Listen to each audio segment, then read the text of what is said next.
तो योग वेदों से ही योग की उत्पत्ति हुई। समय समय पर इस योग को कई ऋषि मुनियों ने व्यवस्थित रूप दिया। आदिदेव शिव और गुरु दत्तात्रेय को योग का जनक माना गया है। शिव के 7 शिष्यों ने ही योग को संपूर्ण धरती पर प्रचारित किया।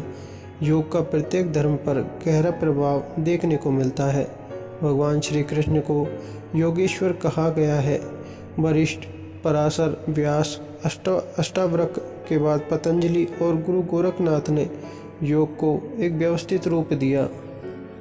योग का उपदेश सर्वप्रथम हिरण्यगर्भ ब्रह्मा ने सनकादिकों को, पश्चात विश्वस्वान सूर्य को दिया। बाद में यह 2 शाखाओं में विभक्त हो गया, एक ब्रह्म योग और दूसरा कर्म योग। ब्रह्म योग की परंपरा सनक, सनंदन, सनातन, कपिल, आसुरी, वुडू और पंचशिख नारद सुकादिकों ने शुरू की थी। यह ब्रह्म योग लोगों के बीच में ज्ञान, अध्यात्म और सांख्य योग नाम से प्रसिद्ध हुआ। दूसरी कर्म योग की परंपरा विश्वस्वान की है। विश्वस्वान ने मनु को, मनु ने इक्ष्वाकु को, इक्ष्वाकु ने राजऋषियों एवं प्रजाओं को योग का उपदेश दिया। उक्त सभी बातों का वेद और पुराणों में उल्लेख मिलता है। वेद को संसार की प्रथम पुस्तक माना जाता है, जिसका उत्पत्ति का काल लगभग 10,000 वर्ष पूर्व का माना जाता है। पुरातत्ववेताओं के अनुसार योग की उत्पत्ति 5000 ईसा पूर्व में हुई। गुरु शिष्य परंपरा के द्वारा योग का ज्ञान परंपरागत तौर पर एक पीढ़ी से दूसरी पीढ़ी को मिलता रहा। भारतीय योग जानकारों के अनुसार योग की उत्पत्ति भारत में लगभग 5000 वर्ष से भी अधिक समय पहले हुई थी।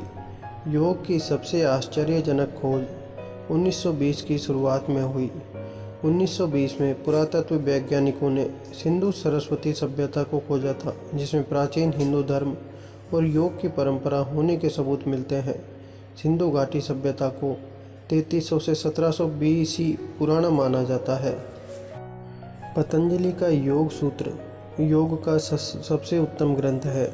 भगवान कृष्ण ने योग के 3 प्रकार बताए हैं, ज्ञान योग, कर्म योग और भक्ति योग। जबकि योग प्रदीप में योग के 10 प्रकार बताए गए हैं, राजयोग, अष्टांग योग, हठ योग, लय योग, ध्यान योग, भक्ति योग, क्रिया योग, मंत्र योग, कर्म योग और ज्ञान योग। इसके अलावा होते हैं धर्म योग, तंत्र योग, नाद योग आदि।